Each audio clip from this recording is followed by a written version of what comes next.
kabupaten ke kecamatan paling ujung itu sekitar 8-9 jam, Pak. Dan dengan longboot yang kecil saja. Betul, longboot, Pak. Iya.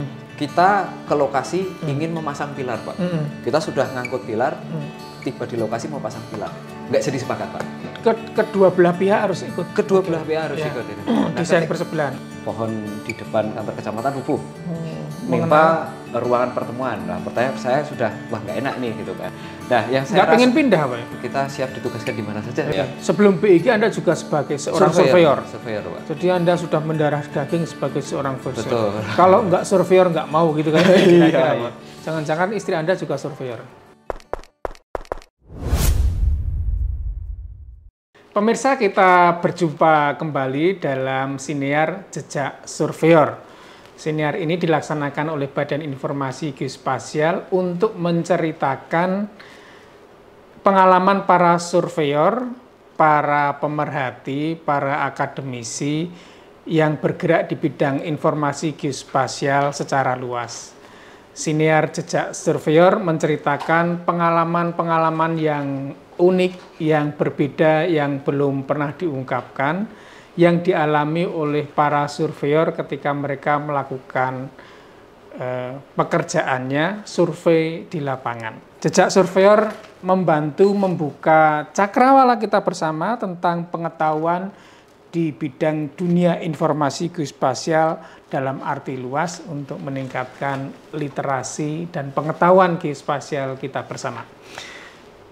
Pada episode kali ini kita kedatangan surveyor yang luar biasa dengan pengalamannya yang juga luar biasa. Namanya Mas Habib Siddiq Anggoro. Saya memanggilnya siapa nih? Habib Siddiq Anggoro? Kalau teman-teman atau rekan kantor biasanya manggil Habib, Pak. Tapi Habib, nama ya ini Pak, bukan gelar. Iya, oke, ini nama ya. Ketika ada. Survei terkadang dikira gelar, ada yang beberapa kali sampai cium tangan juga. Oke, Habib Siddiq. Iya. Habib Siddiq yang saya hormati. Ya, kalau Habib Siddiq bener kan namamu. Nah, sebelum kita mulai mungkin bisa perkenalan dulu. Mas Habib ini siapa dan pekerjaannya di mana, lingkupnya apa saja? Silakan Mas. Sebelumnya perkenalkan Pak, nama saya Habib Siddiq Anggoro. Mungkin bisa teman-teman manggil saya dengan Habib. Sebelumnya saya di Pusat Pemetaan Batas Wilayah, namun untuk sekarang saya ditempatkan di Direktorat Pemetaan Batas Wilayah dan Nama Rupa Bumi. Itu di Badan Informasi Geospasial. Oke. Informasi Geospasial, Pak. Kalau apa namanya dari background saya sendiri, sebenarnya saya backgroundnya adalah ini Pak, apa namanya, remote sensing. Oke. Tapi ketika masuk di PBW sendiri dari tahun 2018, itu langsung masuk di batas wilayah Pak, walaupun sebenarnya dari background sedikit tidak nyambung, tapi lambat laun ketika saya mengikuti pekerjaan, dilibatkan dalam pekerjaan sedikit, dan untuk sampai saat ini merasa nyaman Pak, mengurusi terkait batas, terutama batas wilayah administrasi.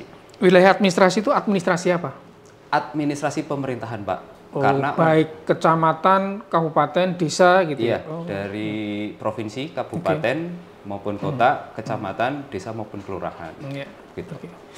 Pemirsa, surveyor terutama yang ada di Badan Informasi Geospasial, pekerjaannya beragam. Kalau Anda menyaksikan episode sebelumnya, ada yang survei terkait dengan lautan, batimetri, ada survei terkait dengan penamaan nama rupa bumi atau nama-nama tempat, ada yang survei terkait dengan penggunaan stasiun referensi, misalkan pasang surut, stasiun kode dan sebagainya, dan juga ada surveyor yang bekerja untuk melakukan pemetaan batas, yaitu batas administrasi, bisa batas negara, bisa batas provinsi, kabupaten kota, kecamatan, dan desa.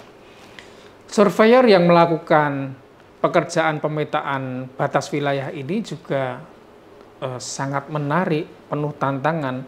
Kita tentu tidak membayangkan pemetaan batas desa yang berada di Pulau Jawa atau kelurahan yang ada di perkotaan yang aksesnya mudah. Tetapi coba kita bayangkan pemetaan yang ada di luar Jawa yang menempuh perjalanan dengan berhari-hari, yang harus menelusuri sungai, yang harus masuk ke perkebunan sawit, yang harus membelah perbukitan dan lain sebagainya, itu harus dilakukan oleh para surveyor ketika mereka mau melakukan survei dan pengukuran. Mas Habib ini salah satunya. Nah, sekarang mungkin bisa diceritakan pengalaman melakukan penegasan batas atau pemetaan batas desa yang menurut Anda penuh tantangan atau ingin diceritakan karena menarik. Oh, siap Pak. Menurut saya terkait survei dan pemetaan, terutama untuk kegiatan penegasan batas wilayah administrasi Pak, menurut saya itu susah Pak. Karena apa? Terkait pemetaan dan penegasan batas wilayah administrasi itu tidak murni terkait teknis saja Pak. Secanggih apapun metode, secanggih apapun alat yang digunakan, ketika tidak sepakat itu tidak bisa menghasilkan data Pak. Karena kita tahu bersama untuk peta dasar sendiri salah satunya unsur batas. Data batas itu dihasilkan atas dasar kesepakatan Pak. Nah, ketika misalkan terkait batas ketika tidak disepakati, ya selama itu data tidak bisa dihasilkan. Dan ketika berbicara batas administrasi, objek utama ini adalah, kalau misalkan izin Pak terkait batas desa, berarti kan sumber informasi atau sumber primernya itu kan dari kepala desa. Ketika dari kepala desa ini tidak menghasilkan kesepakatan, ya selama itu data tidak bisa dihasilkan. Mengapa di level kepala desa tidak menghasilkan kesepakatan di antara dua desa itu misalnya yang ada batasnya?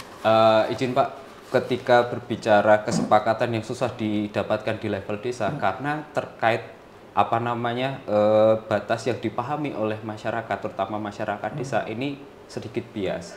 Karena banyak sekali, terutama di luar Jawa ya Pak ya, terkait batas itu masih beranggapan bahwasanya ini terkait wilayah adat. Karena ketika kita berbicara wilayah administrasi dengan wilayah adat itu suatu hal yang berbeda.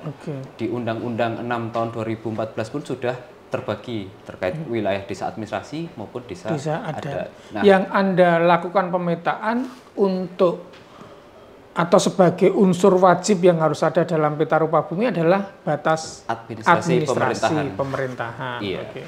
Nah, terkadang masyarakat itu sangat khawatir terkait haknya hilang, Pak. Ketika misalkan wilayah administrasi itu sudah ditegaskan, wilayah A misalkan itu masuk di wilayah administrasi desa A atau desa B, kekhawatiran masyarakat itu hak atas adatnya, hak atas tanahnya, atau hak atas lainnya itu hilang.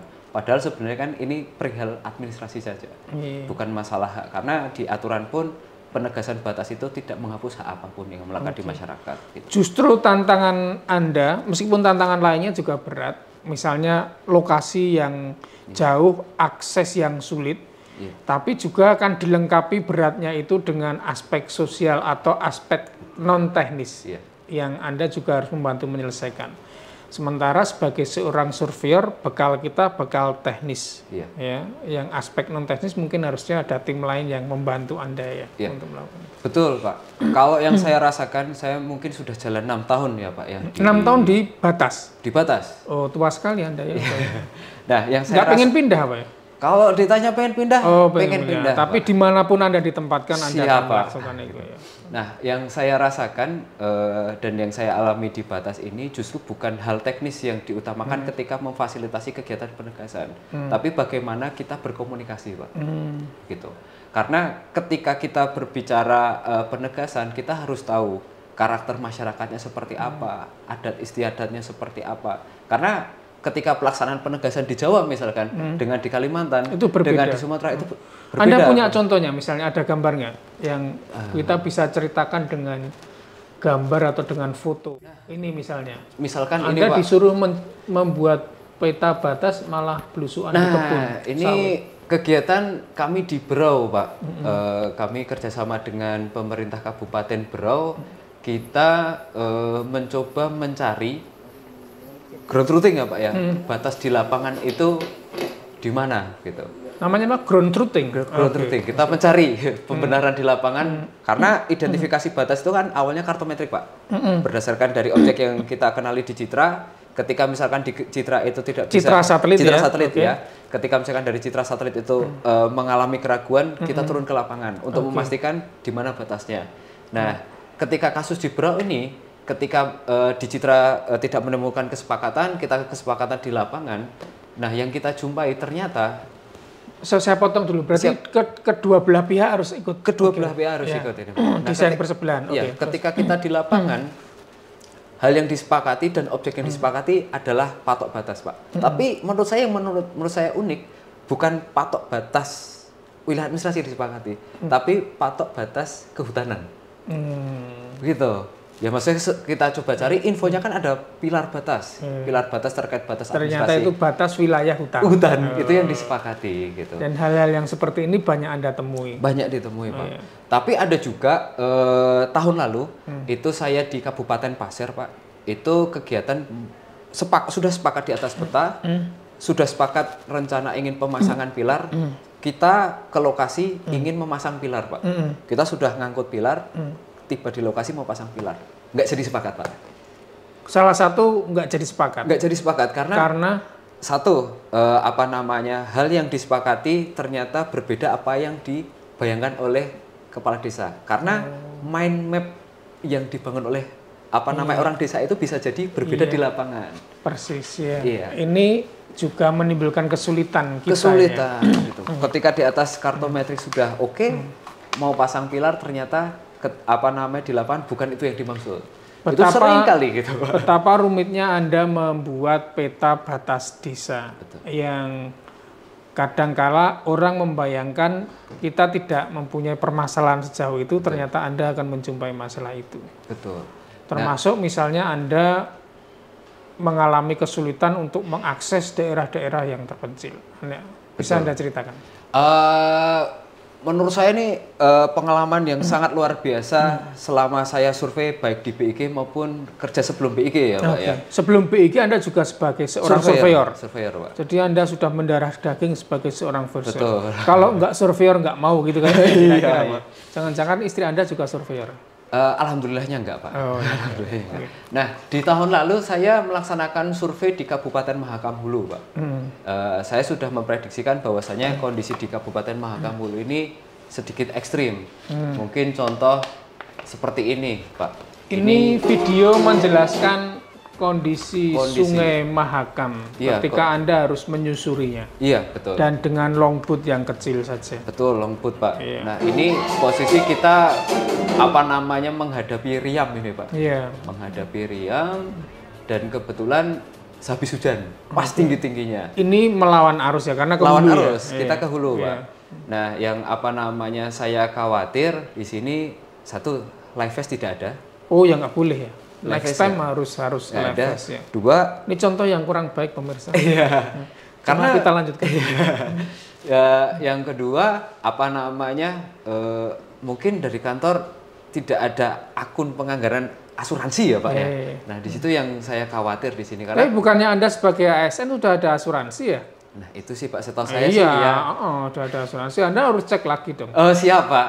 Biar nggak dituri oleh para pemirsa yang jelek-jelek silang. Kasihan. Siap, Pak.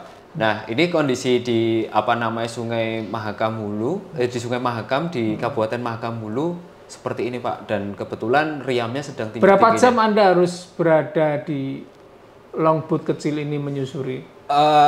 Saya start dari ibu kota kabupaten ke kecamatan paling ujung itu sekitar 8 sampai 9 jam, Pak. 8 sampai 9 jam? Iya, 8 sampai 9 jam. Berapa kali istirahat? Itu nyandar sekali. Oh, nyandar sekali aja ya. Itu pun sambil ngambil ini, Pak, ikan. Oh, sambil ngambil ikan. Setelah itu Anda harus lagi ke desanya berapa lama? Itu jalan kaki ya? Posisi kebetulan ini, Pak, untuk tipikal desa di Kabupaten Mahakam Hulu di muara-muara sungai gitu dan di pinggir sungai semua. Jadi dari sungai tidak terlampau jauh ke. Tapi kan tetap harus membuat batas. Betul. Nah, ketika survei, syukur alhamdulillahnya di Kabupaten Mahakam Hulu ini dengan pendekatan budaya ya, Pak ya, kearifan lokal dan mereka secara adatnya masih kental. pendekatan menggunakan objek fisik dan kita penegasannya menggunakan metode kartometri karena teman-teman di Kabupaten Mahakamulu yang mayoritas ketika di hulunya itu dari suku Daya Auheng, Pak, itu sudah hafal betul mana sungai ini, anak sungai ini, punggungan bukit ini. Jadi kita pendekatan berdasarkan data peta, data DEM dan data kontur itu sudah hafal. Berapa lama Anda melakukan survei seperti itu? Untuk di Kabupaten Mahakamulu ini cukup singkat sih Pak, karena perjalanan segala macam berapa? 1 hari 2 hari ya? Kalau pertama itu kami start dari Samarinda sampai lokasi sekitar 2 hari. Oh, lama juga. Ya, karena perjalanan darat sambung dengan speedboat. Tapi pulangnya kami menggunakan kapal besar. 27 jam, Pak. Wih, 27 jam. Banyak lokasi yang sulit dan penuh resiko. Menurut Anda persiapan apa yang harus dilakukan oleh seorang surveyor sebelum melakukan tugas ke lapangan, terutama di tempat yang medannya sulit dan terpencil? Kalau untuk kami satu persiapan peralatan, Pak, peralatan terkait bagaimana kegiatan itu dilaksanakan, penunjang kita menghasilkan data ya Pak ya. Kedua, peralatan terkait kesehatan ini Pak, karena bisa jadi di lokasi itu logistik bisa jadi minim. Dan kedua, bisa jadi di lokasi itu terutama seperti halnya di Kabupaten Mahakamulu itu mahal Pak. Karena pernah kita coba tanya 1 ekor ayam itu harganya 600.000 Pak. Kan udah nggak logis lah. Dan harga beras pun di Kabupaten Mahakamulu di kecamatan paling ujung 25 kilo itu di harga 1 juta lebih lah udah. Itu apa? Beras. 25 kilo Pak, 1 sak kecil itu. Anda bawa dari sini aja, 25 kilo kan nggak sampai segitu, bawahnya yang sulit gitu Pak. Bertemu dengan masyarakat, kemudian melakukan kesepakatan untuk menarik batas dengan kultur yang beragam dan berbeda. Sekarang Anda di Kalimantan, sebelumnya Anda di Jawa, kemudian juga mungkin besok Anda ke Sulawesi. Anda akan menghadapi berbagai ragam orang yang berbeda. Anda punya pengalaman nggak tentang kultur di suatu daerah? Kalau terkait budaya ya Pak ya, saya yang paling berkesan di Kalimantan. Tapi yang pengalaman unik itu saya jumpai itu di Nusa Tenggara Timur, entah dulu itu di Nagegeo atau di Ngada ya. Itu masalah batas, itu permasalahan batas desa. Hanya awalnya karena pohon kelapa ya Pak ya. Pohon kelapa itu kan jarang-jarang yang lurus ya Pak ya. Karena ada yang belok gitu. Nah, banyak juga yang lurus Pak. Hidup yang lurus juga banyak ya. Cuma kelapa yang belok juga ada. Nah itu buahnya itu kan jatuh di wilayah lain Pak. Itu bermasalah sampai diangkat di proses penegasan batas. Nah di situ ini condong sekali ya kelapa sampai atau dilempar orang itu? Wah kurang tahu itu Pak. Kok jatuhnya pohon kan ya jatuhnya buah ya di situ-situ aja atau sudah di pas batasnya? Pas batasnya. Itu informasinya pas kelapa kebetulan agaknya. Kebetulan seperti itu. Terus diangkatlah di proses penegasan batas. Di proses penegasan batas itu kasarnya tidak ada yang mau ngalah ya Pak ya. Tidak bisa memberikan informasi yang benar yang mana. Akhirnya pendekatannya dengan adat Pak. Bahwasanya di situ dilakukan semacam sumpah lah gitu kan. Bahwasanya siapa yang memberikan informasi ritual. Informasi tidak benar akan mendapatkan celaka lah gitu. Nah, posisi itu kan saya masih ingat itu di kantor kecamatan Pak, di kantor kecamatan baru proses ritual adat, pohon di depan kantor kecamatan rubuh. Menimpa ruangan pertemuan. Nah, pertanyaan saya sudah wah nggak enak nih gitu kan. Karena udah pakai adat ini Pak. Gitu. Nah, selang seminggu kan Anda berada di ruangan itu. Terus harus lari dong? Kebetulan kan saya di depan ini Pak, yang kerubuhan itu di pintu masuk di bagian belakangnya gitu. Nah terus selang seminggu 2 minggu salah satu dari kepala desanya itu nggak ada Pak. Ya maksudnya mungkin Anda terus menghubungkan antara ritual-ritual yang dilakukan dengan kejadian-kejadian yang berlangsung setelahnya. Yang saya ingin bertanya justru gimana Anda mengambil keputusan untuk penarikan penegasan batas tadi akhirnya? Jadi begini Pak, kalau untuk kondisi di Indonesia ya dengan keragaman budaya, pendekatan kami tidak bisa melepaskan bahwasanya ini pemerintahan ya urusan pemerintahan, masalah adat adat. Kami pun juga perlu menggandeng tokoh masyarakat. Ketika misalkan kondisinya daerah itu kental dengan budaya dan masih menjunjung tinggi adat istiadat, kita hormati. Ya, kita hormati proses yang terkait dengan itu juga kita Betul. ikuti gitu ya. Seperti halnya di Sumatera Barat ya Pak ya, di sana ada namanya Wali Nagari. Wali Nagari itu kan setara dengan Kades. Dan di situ ada Karapatan Adat Nagari. Jadi bersamaan ini Pak, tidak bisa dipisahkan. Jadi ketika Wali Nagari memutuskan A atas persetujuan dari Karapatan Adat Nagari. Anda surveyor atau sosiologi ya?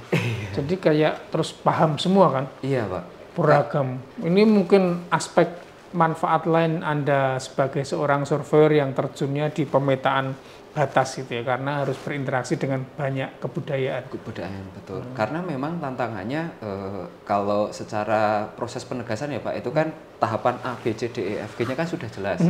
Apa yang harus dilaksanakan, tapi bagaimana kita menghadapi masyarakat, itu yang jauh lebih susah.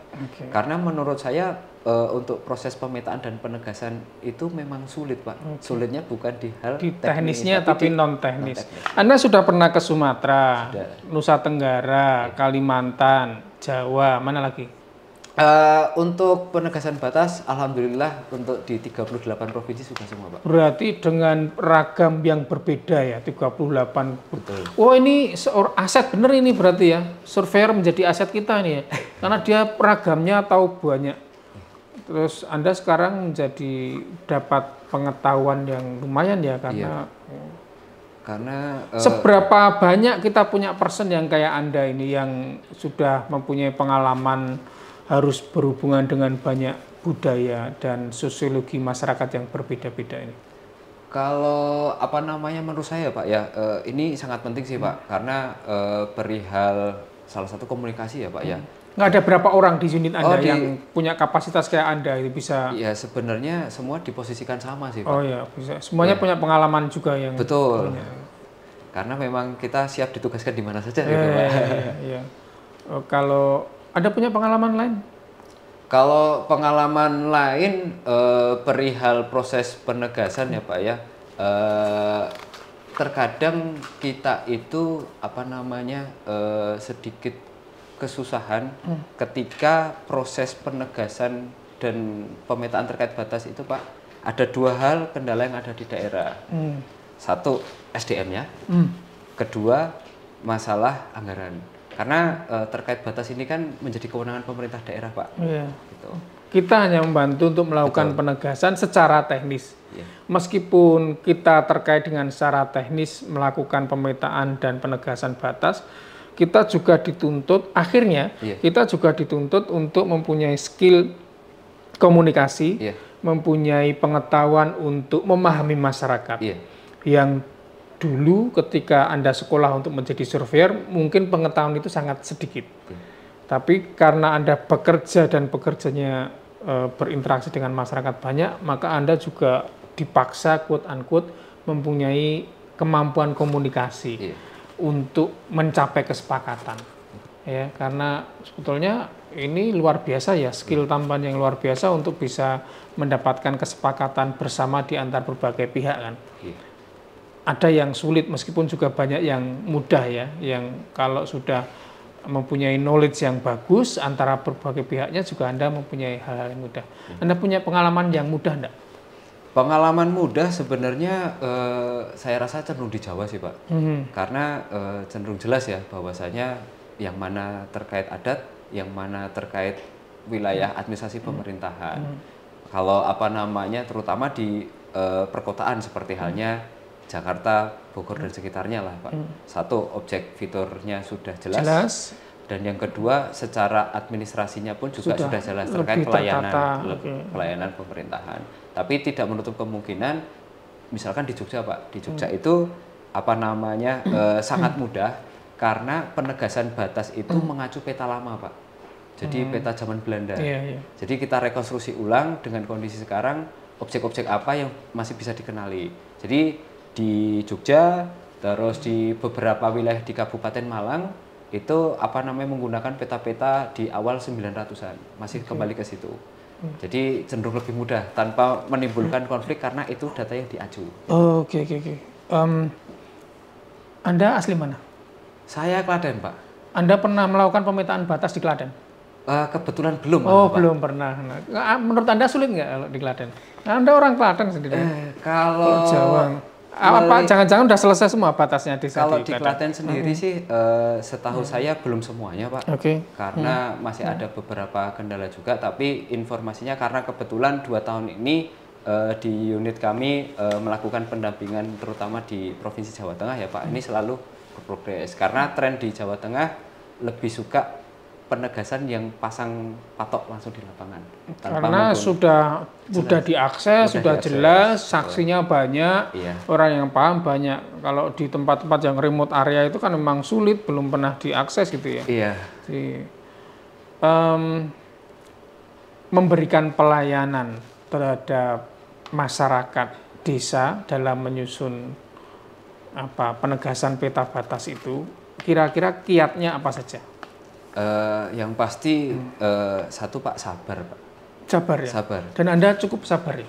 Ya Alhamdulillah Pak. Karena dari wajahnya, apa namanya? saya nggak begitu sabaran orangnya. Kalau Anda karena ini ya Pak ya, sudah beberapa tahun dan mencoba melihat pola ya. Ketika kita memaksakan pun juga satu bukan kewenangan, terus kedua posisi kita hanya membantu secara teknis gitu. Karena satu itu, terus kedua kondisi masyarakat pun juga secara background sosialnya seperti apa kita juga tidak tahu. Kita cuma mengarahkan kondisinya seperti apa, yang harus dilaksanakan seperti apa. Anda pernah nggak pelajari dulu sebelum terjun ke lapangan, masyarakatnya seperti apa misalnya gitu? Biasanya ketika proses pelaksanaan kegiatan itu kan kita akan ada koordinasi terlebih dahulu Pak dengan pemerintah daerah. Dari situ sudah tahu ya. Tapi serunya di batas itu ada satu hal Pak, kami itu mengenal berita acara kesepakatan tidak sepakat Pak. Nah, sepakat untuk tidak sepakat. Itu. Jadi apa namanya, satu sudah sepakat atau tidak sepakat, ya selesai tugas Anda. Iya betul. Karena itu yang disepakati, sepakat tidak sepakat. Kalau itu tetap nanti ada agenda lanjutan kan? Betul. Untuk menindaklanjuti kesepakatan atas ketidaksepakatan tadi ya. Betul. Karena ketika misalkan untuk kasus desa, ketika ada sepakat tidak sepakat, itu akan menjadi kewenangan kepala daerah untuk menentukan. Yang penting kita sudah membantu secara teknis. Anda sebagai seorang surveyor sudah melakukan itu. Berarti tadi ya kiatnya sabar, yang kedua mengetahui masyarakatnya. Ada lagi? Kira-kira apa? Kalau teknis sih apa namanya di batas tidak terlalu expert, sebenarnya tidak ada masalah sih Pak. Sebenarnya tidak terlalu expert memahami tentang akuisisi data dengan menggunakan equipment, tetapi tetap expert untuk membaca data geospasial, baik citra satelit, digital elevation model maupun peta, ya termasuk juga arsip-arsip dalam bentuk peta. Terakhir Mas Habib Siddiq, cara Anda untuk menghargai profesi surveyor yang sudah Anda geluti selama 6 tahun itu apa? Kalau saya dalam menghargai posisi surveyor ya Pak ya, saya melihat posisi surveyor terutama untuk batas Pak, saya melihat kami itu mempunyai banyak teman Pak. Baik teman dari pemerintahan. Di sini Anda juga punya banyak teman ini teman-teman Anda. Itu kan posisi di lingkup kantor saja Pak. Kalau tapi menambah teman di luar. Iya, menambah teman di luar. Yang kedua, kita jadi tahu terutama karakteristik dan budaya di masyarakat, bagaimana kita memperlakukan terutama kegiatan ini berlangsung gitu Pak. Dan yang kedua, saya itu apa namanya sangat senang dengan posisi kegiatan yang dilaksanakan masih bersinggungan dengan sosial Pak. Karena batas ini tidak melulu teknis dan masih ada singgungan dengan sosial masyarakat, saya sangat menikmati ini.